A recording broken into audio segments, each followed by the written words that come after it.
ಇಂದಿನಿಂದ ದೆಹಲಿಯಲ್ಲಿ ಬಿಜೆಪಿ ಆಡಳಿತ ಶುರುವಾಗಿದೆ. ಸಿಎಂ ಆಗಿ ರೇಖಾ ಗುಪ್ತಾ ಅವರು ಪ್ರಮಾಣ ವಚನವನ್ನು ಸ್ವೀಕರಿಸಿದ್ದಾರೆ. ಪ್ರಧಾನಿ ನರೇಂದ್ರ ಮೋದಿ, ಅಮಿತ್ ಶಾ ಸೇರಿದ ಹಾಗೆ ಘಟಾನುಘಟಿ ನಾಯಕರ ಸಮ್ಮುಖದಲ್ಲಿ ಇವತ್ತು ಪದಗ್ರಹಣ ಕಾರ್ಯ ನಡೆದಿದೆ.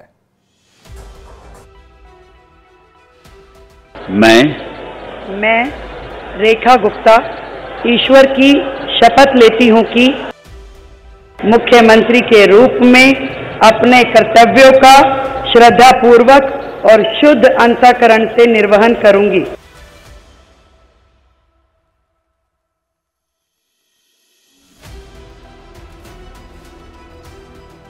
भय या पक्षपात, अनुराग या द्वेष के बिना सभी प्रकार के लोगों के प्रति संविधान और विधि के अनुसार न्याय करूंगी।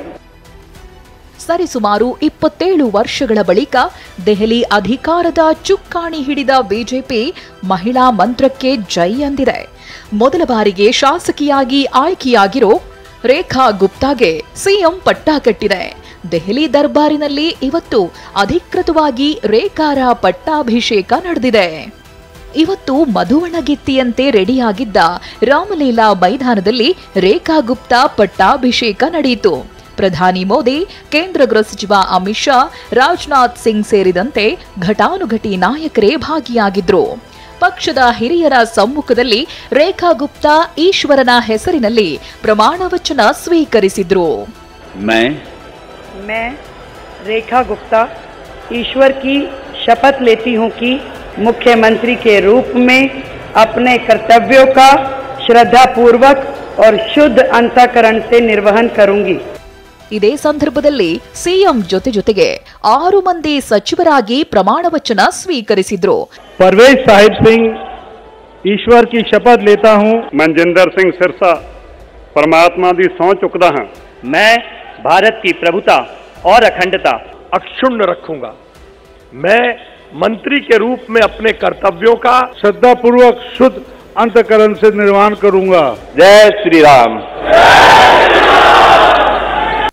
ಇನ್ನು ರೇಖಾ ಗುಪ್ತಾರಿಗೆ ರಾಜ್ಯ ಮಟ್ಟದ ರಾಜಕಾರಣದ ಅನುಭವ ಅಷ್ಟಾಗಿ ಇಲ್ಲ. ಮೊದಲ ಬಾರಿಗೆ ಶಾಸಕಿಯಾಗಿರೋ ರೇಖಾರಿಗೆ ಸಿಎಂ ಗಾದಿ ಒಲಿದು ಬಂದಿದೆ. ಹಾಗಿದ್ರೆ ಇವರ ಹಿನ್ನೆಲೆಯ ಬಗ್ಗೆ ನೋಡೋದಾದ್ರೆ, ಹರಿಯಾಣದ ಜಿಂದ್ನಲ್ಲಿ ಜನಿಸಿರೋ ರೇಖಾ ಗುಪ್ತಾ ವೃತ್ತಿಯಲ್ಲಿ ವಕೀಲೆಯಾಗಿದ್ರು.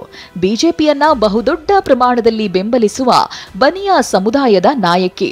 ಆರ್ಎಸ್ಎಸ್ ಬೆಂಬಲಿತ ಎಬಿವಿಪಿಯೊಂದಿಗೆ ರಾಜಕೀಯ ಪ್ರವೇಶ ಮಾಡಿದ್ದ ರೇಖಾ 1996, 1997ರಲ್ಲಿ ದೆಹಲಿ ವಿವಿ ವಿದ್ಯಾರ್ಥಿ ಸಂಘದ ಅಧ್ಯಕ್ಷೆಯಾಗಿದ್ರು. ಈ ಮಧ್ಯೆ ಕೇಜ್ರಿವಾಲ್ ಕೊಟ್ಟಿರುವ ಗ್ಯಾರಂಟಿ ಉಳಿಸಿಕೊಳ್ಳುವುದರ ಜೊತೆಗೆ ಬಿಜೆಪಿ ಕೊಟ್ಟಿರುವ ಭರವಸೆಗಳನ್ನ ಈಡೇರಿಸೋದೇ ರೇಖಾ ಮುಂದಿರುವ ದೊಡ್ಡ ಸವಾಲಾಗಲಿದೆ. ಹರೀಶ್, ಟಿವಿ9, ನವದೆಹಲಿ.